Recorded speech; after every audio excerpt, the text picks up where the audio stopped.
ती एकजुटीचे प्रणेते महाराष्ट्रातील तमाम शेतकऱ्यांचे, गोरगरिबांचे, कष्टकऱ्यांचे, वारकऱ्यांचे कैवारी माननीय शिवसेना पक्षप्रमुख महाराष्ट्र राज्याचे सन्माननीय माजी मुख्यमंत्री श्रीमान उद्धवसाहेब बाळासाहेब ठाकरे यांचा अखंड हिंदुस्थानचा कैवारी प्रबोधनकार सुपुत्र देव देश धर्म मराठी मनाचे मानबिंदू हिंदू अस्मितेचे शिरोमणी हिंदुस्थान हिंदू हिंदुस्थानचे एकमेव हिंदू हृदय सम्राट हिंदू धर्म रक्षक सरसेनापती मान्यता माननीय शिवसेना प्रमुख श्रीमान बाळासाहेब ठाकरे यांचा आवाज कुणाचा?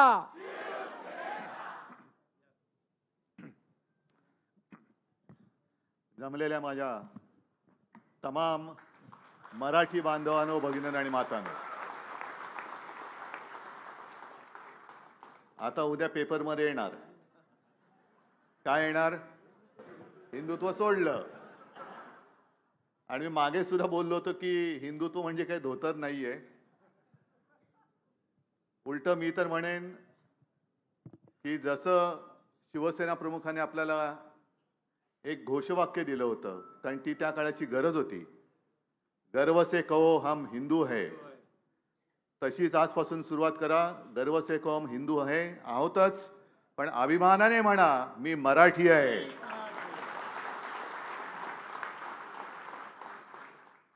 मी मराठी आहे अभिमानाने म्हणा, स्वाभिमानाने म्हणा. कारण त्याच तर साठी शिवसेनेची स्थापना झाली.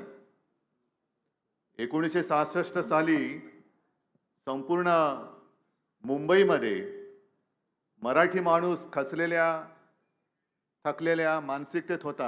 आपलं कोण? कोणीच नाही. बाजू कोण घेणार? कोण आहे माझ्यासोबत? आणि त्या काळोखामध्ये एक ठिणगी पडली जिचा वणवा झाला आणि उपऱ्यांचं आक्रमण त्याच्यामध्ये जाळलं गेलं, ती ही शिवसेना. आता आज मराठी भाषा दिन आहे. काल शिवरात्री झालेली आहे, त्याच्या आधी शिवजयंती झाली. काही दिवसांनी गुढीपाडवा येणार. मग आपल्या फोनवरती मेसेज येणार, happy Shivjayanti, happy Gudhipadwa, happy हे हॅपी ते. मी तर म्हणेन आपण सुरुवात केली पाहिजे की स्वच्छ मराठी भाषेमध्ये व्हॉट्सअप सुद्धा आपण दिले पाहिजेत. आता प्रदीपजी तुम्ही बोललात, ह्याची गरज आहेच. कारण बोलताना आता काल परवाकडे पंतप्रधान सुद्धा बोलले, कारण ते लिहून देणारे असतातच, अमृताशी पैजा जिंके आहे. पण अमृताशी पैजा जिंकणारी मराठी असेल आणि आहे तर तिच्या भविष्याबद्दल काळजी का व्हावी लागते आपल्याला? अमृताशी पैजा ना, अमृता म्हणजे अमृत. आता आता ह्याच्यात हसणार का काय? नाही, भलत्या चालत्या पैसा लावतच नाही आपण.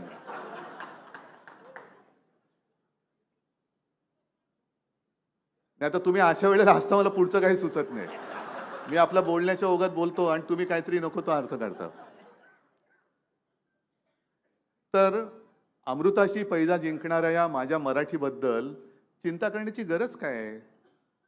आणि हा दरवेळेला या दिवशी कुसुमाग्रज, मग त्यांची त्या दिवशी गाणी ऐकत बसतो आपण, कविता ऐकतो. इथेच आता गेल्या अनेक वर्ष आपण इथेच मराठी भाषा दिन साजरा करतोय. हा साजरा करताना मी मागे सुद्धा म्हटलं होतं की उत्सव जसा असतो तसा उत्साहामध्ये साजरा केला पाहिजे, तसं आपण करतो. त्याच्यामध्ये उत्साह तर आहेच, पण आज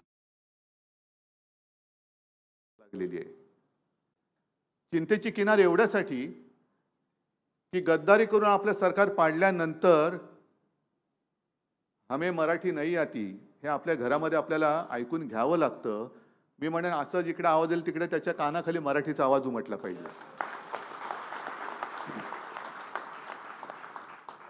आणि तर आपण मराठी, नाहीतर महाराष्ट्र राज्यगीत आहे, टाळ्या छातीवरी कोरिली अभिमानाची लेणी, दिल्लीचे तख्त राखितो वगैरे वगैरे, नुसतं ऐकत जायचं का आपण? आता त्यावेळेला लिहिलं ते राजा बडेंनी लिहिलं, मला वाटतं खळेंनी ते संगीतबद्ध केलं, शाहीर साबळेंनी ते आपल्या पहाडी आवाजात गायलं. आणि आजही आपण वाह वाह करत बसतो. नुसतं वाह वाह करण्यासारखं नाही, त्याच्यासारखं वागा. त्या गाण्यामध्ये जे काय महाराष्ट्राचं वर्णन आहे त्याच्याप्रमाणे आपण वागलो तर मराठीला सुद्धा अभिमान वाटेल की अरे ही माझी आहेत, ही माझी मुलं आज सुद्धा अभिमान वाटावी अशी ती वागतायत. तीच खरी आपली मातृभाषेची शिकवण आहे, तीच शिकवण आहे. आणि मी खरं हा विषय मला इकडे घ्यायचा नव्हता, पण घ्यायला पाहिजे. कारण नको ते विषय, नको ती माणसं नको त्या ठिकाणी घेतात. आता काल परवाकडे आपलं मराठी साहित्य संमेलन झालं. तर साहित्य संमेलन झालं का आणखीन काय संमेलन होतं दिल्लीमधलं, त्याच्यात पंतप्रधान जे बोलले ते बोलले. पण विशेष म्हणजे त्याच्या ज्या अध्यक्ष आहेत भवाळकर बाई, त्यांनी जे काही विचार मांडले त्याच्यावरती चर्चा व्हायला पाहिजे होती. त्याच्यासाठी ते संमेलन होतं. मराठीचं नुसतं कौतुक करण्यासाठी ते संमेलन नव्हतं, तर महाराष्ट्र नेहमी देशाला दिशा दाखवतं, ते दिशा दाखवणारं ते भाषण होतं. म्हणून मला ते भाषण आवडलं. तुम्ही सुद्धा ते ऐकलं नसेल तर ऐका, वाचा. आणि त्याच्यामध्ये त्यांनी जे काही मुद्दे मांडले खरंच विचार करण्यासारखे आहेत. की मी जैविक नाही असं बोलणाऱ्यावरती आपण किती विश्वास ठेवावा, ह्याच्यावरती देशभरात चर्चा व्हायला पाहिजे.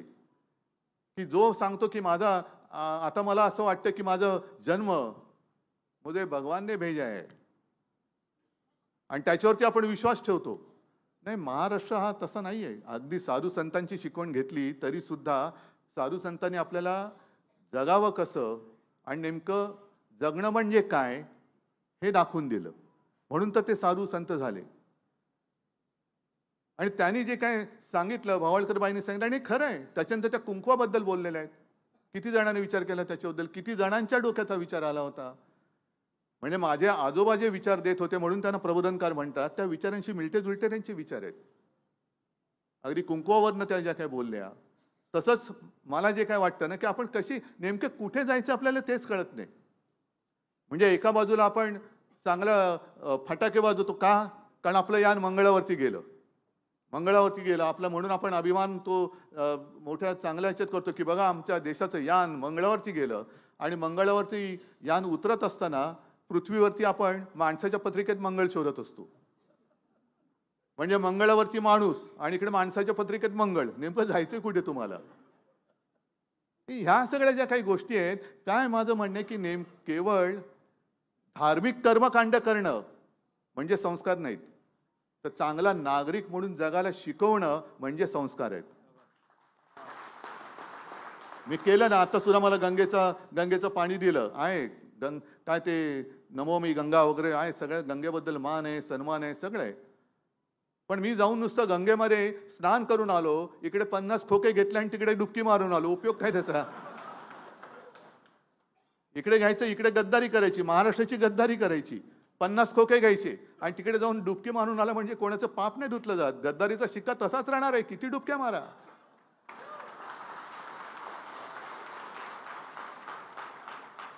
तर चांगलं नागरिक म्हणून जगाला शिकवणारी ही आपली आई आणि त्या आईची भाषा ही आपली मातृभाषा, म्हणून तिचा आम्हाला अभिमान आहे.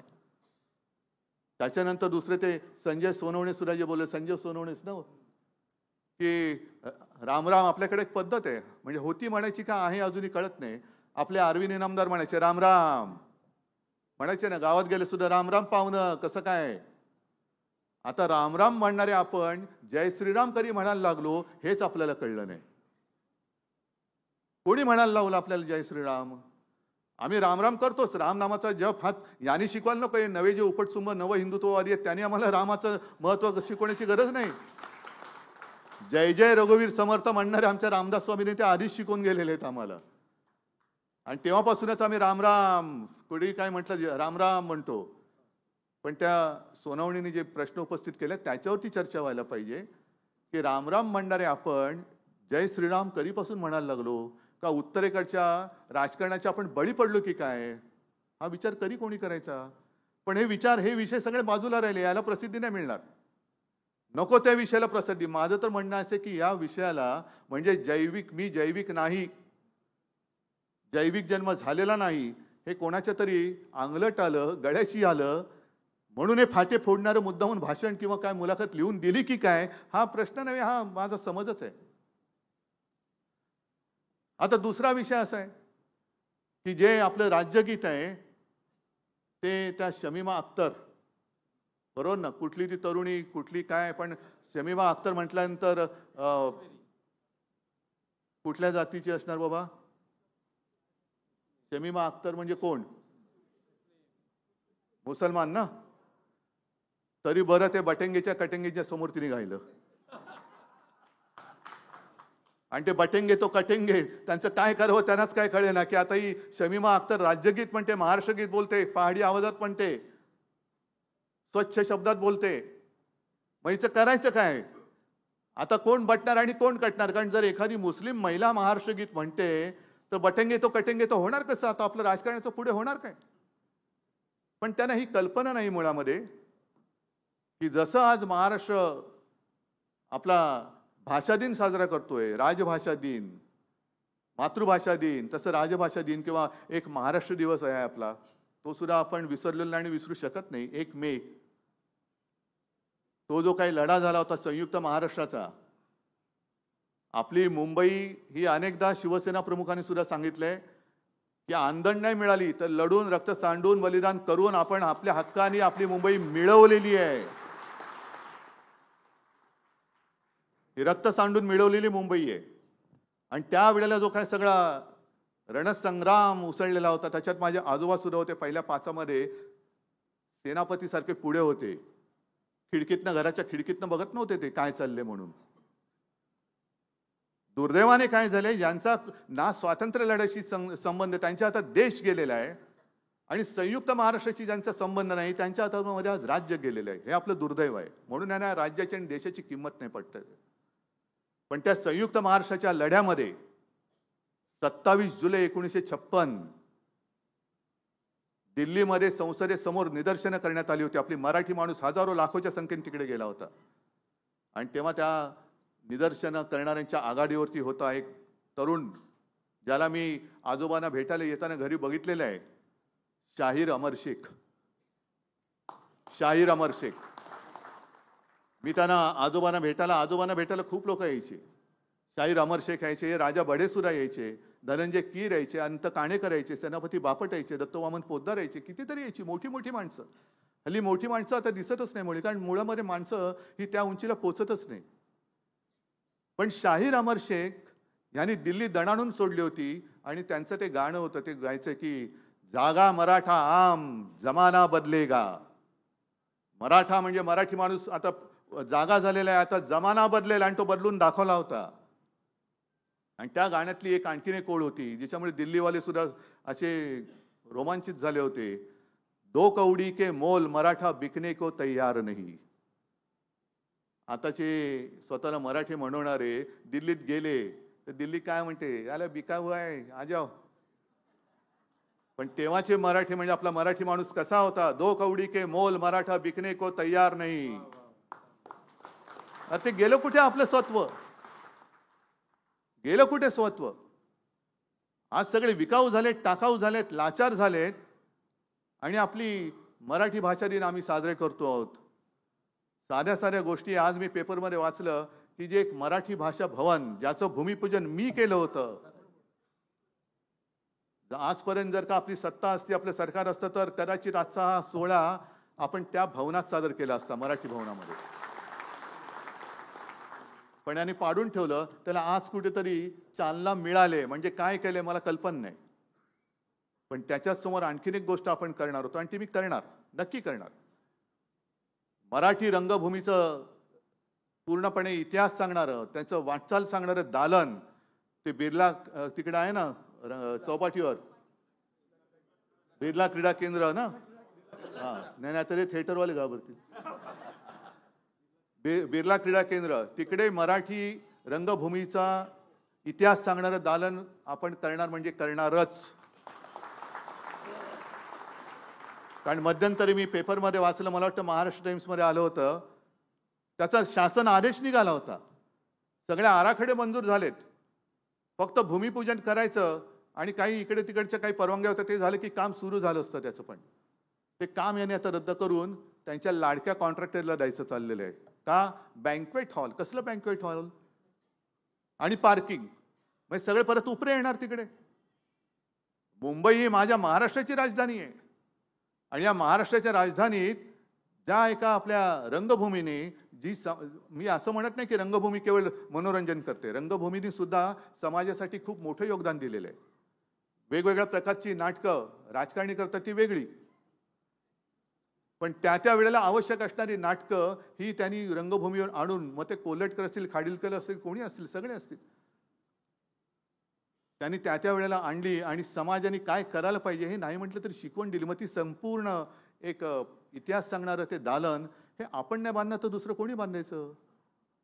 आणि आता हे जे बाळासाहेबांचे विचार, दुबईला जाऊन क्रिकेट मॅच बघतात हिंदुस्थान पाकिस्तान, हे बाळासाहेबांचे विचार सांगणार आम्हाला. नाही, हिंदुस्थान पाकिस्तान क्रिकेट मॅच कुठेही हो, दुबईत असली तरी तिकीट काढून आम्ही जाऊ आणि सगळ्यांची पोरं बाळ तिकडे जाऊन मॅच बघतायत आणि इकडून आम्हाला बाळासाहेबांचे विचार शिकवत आहेत. का तिकडे आवाज का उठवत नाही? मंत्रीपद नाही मिळालं तर गावी जाऊन बसता. मग इकडे मराठी रंगभूमीचं दालन जे आम्ही करतो आहोत त्याचे सगळे आराखडे मंजूर आहेत, शासन आदेश निघालेला आहे. नाही ते रद्द झाले तरी चालेल, पण तिकडे सुद्धा कॉन्ट्रॅक्टर आला पाहिजे, तिकडे सुद्धा उपरेच घुसले पाहिजेत. आम्ही घुसू देणार नाही. जर तिकडे कोणी तिकडे वीट रचायचा प्रयत्न केला तर सगळा मराठी माणूस येऊन तिकडची ती वीट उखडून फेकल्याशिवाय राहणार नाही. तिकडे रंगभूमीचं दालनच आम्ही करणार. करा ना, असे काहीतरी निश्चय करा. निश्चय केल्याशिवाय काही होत नाहीये. आणि कुसुमाग्रजांचं अरविंद, मला थोडंसं, मी पण 2 ओळी लिहून आणल्या. मला वाटलं अरविंद नेमकं त्याच बोलतात की काय, पण नाही, जरा बरं वाटलं म्हणून मी 2. काय होतं, मला वाचून नाही बोलण्याची सवय, कारण वाचून बोलायची सवय झाली असती तर कदाचित मी, जाऊ दे आता, म्हणून मी ते होत नाही, ते जाऊ द्या. तर मराठी भाषेच्या, म्हणजे असं आपण कधीच म्हणत नाही की दुसऱ्या भाषेचा दुश्वास करा, नाही, कधीच नाही. शिवसेना प्रमुखाने पण नाही सांगितलं. म्हणजे मराठी शाळा बंद पडतायत, दुर्दैव आहे. पण आता काय झालंय की पालक, म्हणजे आता माझी पण मुलं इंग्लिश शाळेत शिकले ना, तेव्हा किती काऊर उठलं होतं. मराठी करणाऱ्यांची मुलं इंग्लिश शाळेमध्ये जातात. पण आज दोघांनी, माझ्या दोन्ही आदित्यला आणि तेजसला उभं करा आणि मराठीत बोलून दाखवा, त्यांच्याशी ते कसे मराठी बोलतात ते पण बघा. ह्याचं कारण घरातले संस्कार.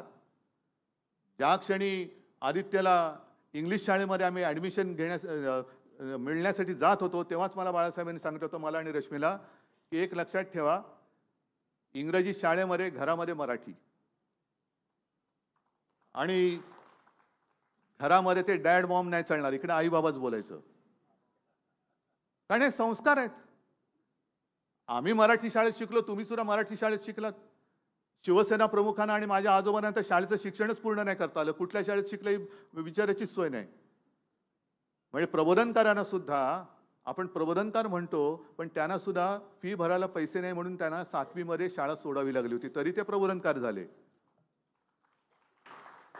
बाळासाहेबांना फी भरायला पैसे नाहीत म्हणून त्यांना सुद्धा 7वी मध्ये शाळा सोडावी लागली, तरी सुद्धा ते हिंदू हृदय सम्राट शिवसेना प्रमुख बाळासाहेब ठाकरे झाले. म्हणजे ज्याला शिकायचं असतो तो कसाही शिकत असतो, पण शिकायचं काय हे सांगणारे आपण आहोत. घरामध्ये मराठी आणि शाळेमध्ये तुम्ही इंग्रजी शिका. आपलं सुद्धा सरकार असताना मराठी भाषेची सक्ती ही मीच मुख्यमंत्री असताना केली होती ना, राज्यात मराठी भाषेची सक्ती. आज आता मी ऐकलं तेलंगणा आणि शाळेमध्ये तेलुगू भाषेची सक्ती केली. करायला पाहिजे. आम्ही महाराष्ट्रामध्ये मराठी बोलणार, कोण अडवणार आम्हाला? दुकानावरती सगळ्या पाट्या मराठीमध्ये पाहिजे हा कायदा मी मुख्यमंत्री असताना केलेला आहे. सुभाष देसाई तेव्हा मराठी भाषेचे मंत्री होते. पण आम्हाला संताप येत नाही. सरकारच्या निर्णयाविरुद्ध कोण कुठला उपरा इकडे पोट भरायला आलेला कोर्टामध्ये जातो, ही हिंमत. असं इतर राज्यामधला मला एक मराठी माणूस दाखवा की तो तिथल्या भाषेच्या विरुद्ध कोर्टामध्ये गेलाय. पण आम्ही सहन करतो सगळं. मराठी इकडे आल्यानंतर, महाराष्ट्रामध्ये आल्यानंतर आम्ही दुसऱ्या भाषेचा दुश्वास करत नाही. आहेत ना आज सुद्धा इकडे काही हिंदी भाषिक असतील, काही गुजराती असतील, कारण आम्ही हिंदू आहोतच, पण आम्ही मराठी सुद्धा आहोत. मराठी म्हणजे हिंदू नाही असं होत नाही आणि हिंदू म्हणजे मराठी नाही असं होत नाही. आम्ही आमच्या मातृभाषेत बोलतो आहोत, आमच्या राज्यामध्ये, आमच्या घरामध्ये बोलतो आहोत. आज नाही का, काल माझ्याकडे ते बेळगावचे तो शुभम वगैरे आला होता. तिकडे सुद्धा कानडी आणि मराठी हा वाद चालतो. पण वैशिष्ट्य म्हणजे काय, तिकडे कन्नड भाषा म्हटल्यानंतर सगळे पक्षीय पातळ्या सोडून एकत्र होतात. मग ते काँग्रेसचं सरकार असो, भाजपचं असो, आणखीन कोणाचं असो, देवेगौडाचं असो, कोणाचंही असो, नाही, कन्नड भाषा म्हणजे कन्नड भाषा. तिकडे मराठी बिराठी अत्याचार ते करणार म्हणजे भाषिक अत्याचार करणारच. म्हणजे आपल्याला असं वाटतं की यांचं सरकार बरं नाही, यांच्याविषयी त्यांचं बरं होतं, त्यांच्याविषयी त्यांचं बरं होतं. तशी आपल्याकडे अजून एकजूट होत नाहीये. म्हणजे जो शिवसेना प्रमुखांनी आपल्याला पहिल्यांदा जो एक मंत्र दिला होता, जो मी 23 जानेवारीला सांगितलं होतं की 96 कोळी 92 कोळी, मराठा मराठेतर, ब्राह्मण ब्राह्मणेतर, 96 कोळी 92 कोळी, स्पृश्य अस्पृश्य, घाटी कोकणी, हे सगळे भेदाभेद गाडून मराठी माणसाची भक्कम एकजूट बांधा. तीच आज वेळ परत आलेली आहे. कारण आज नाही म्हटलं तरी हम करे सो कायदा हे त्या दोन जणांचंच. मी सगळ्या गुजराती समाजाविरुद्ध नाही, पण हे जे दोघं जण जे आहेत त्यांना महाराष्ट्र आणि मराठी खतम करायची आहे. मुंबईचं महत्व खतम करायचं आहे. मुंबईतला सगळा उद्योगधंदा बाहेर न्यायचा आहे. का सगळं हिरे बाजार नेला, सगळं नेलं, काल पेटंटचं कार्यालय नेलं, सगळं घेऊन जायचं आणि मराठी माणसाच्या हातामध्ये फक्त भिकेचा कटोरा द्यायचा. नाही, तो कटोरा तुमच्या तोंडावर मारून मराठी माणूस तुमच्या समोर हक्काने आणि स्वाभिमानाने देश पुढे नेल्याशिवाय राहणार नाही. नाही ते नाही, जाऊ दे, ते त्यांचं खाजगी आहे, आपल्याला काय करायचं. आणि आज कुसुमाग्रजांची जयंती आपण साजरी करत असताना, जन्मदिवस साजरा करत असताना जी दोन ओळी त्यांच्या ज्या मी मुद्दामून आणल्या होत्या, की असं मी परत परत सांगतो की मराठी भाषेचा अभिमान म्हणजे दुसऱ्या भाषेचा दुश्वास अजिबात नाही. या तुम्ही तुमच्या घरात, आम्ही आलो होतो, आम्ही तुमचा मान राखू, पण आमच्या घरात आलात तर तुम्ही माझ्या मातृभाषेचा आणि माझ्या आईचा मान तुम्हाला राखायलाच पाहिजे. आम्ही तुमचा राखतो, तुम्ही आमचा राखा. म्हणून कुसुमाग्रज जे बोललेत, परभाषेतही व्हा पारंगत, ज्ञान साधना करा तरी, माय मराठी मरते इकडे, परकीचे पद चेपू नका. पाय नका चेपू, नाही तर आपल्याला डोके चेपायला आपलं कोण राहणार नाही. भाषा मरता देशही मरतो, हे त्यांनी त्या स्वातंत्र्य देवतेची विनवणी, त्याच्यातलं हे वाक्य आहे. ते स्वातंत्र्याला मला वाटतं किती वर्ष झाली होती तेव्हा, 50 वगैरे वर्ष झाली होती तेव्हा कविता लिहिली. हे देशासाठी आहे, पण आज मी महाराष्ट्रासाठी म्हणतोय. भाषा मरता देशही मरतो, संस्कृतीचाही दिवा विझे, संस्कृती सुद्धा विझून जाईल.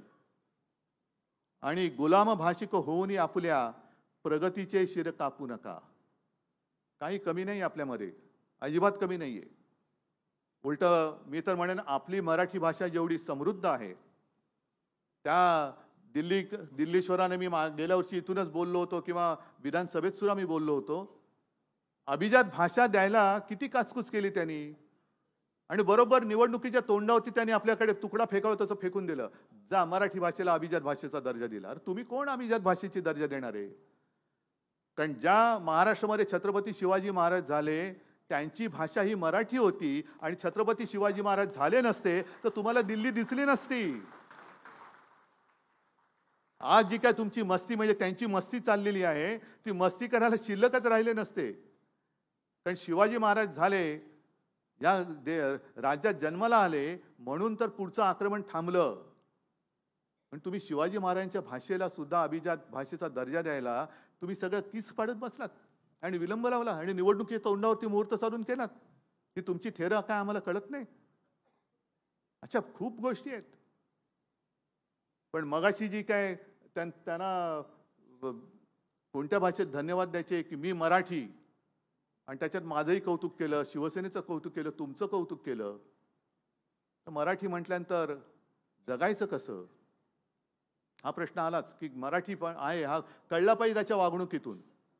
पूर्वी जे असं म्हणायचे की मराठ्यांच्या घोड्यांच्या टापाच्या आवाजाने दिल्ली हादरायची, थरथरायची.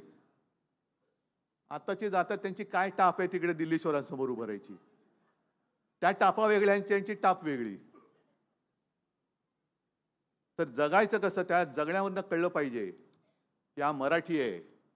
म्हणून जसं कुसुमाग्रज एक मोठे महाकवी होऊन गेले, त्यांनी आपल्याला काय काय दिलं, असे अनेक कवी आपल्याकडे झाले.